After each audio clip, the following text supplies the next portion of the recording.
Tuyệt vời, xin cảm ơn đại gia đình chúng ta rất là nhiều đã có những món quà về âm nhạc rất là hay và thú vị. Quay trở lại sân khấu lúc này kính mời giọng ca của Migo.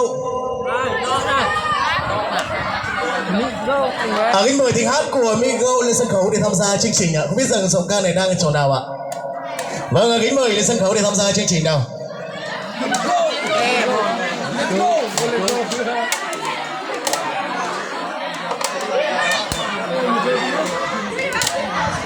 Sao thả cái điều này?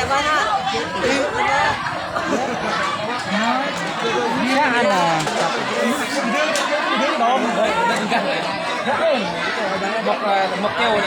he na co cao hem vô đi to na he ta có hem nghiên cứu về hem gì to này nghiên cứu có tăng lên nghiên cứu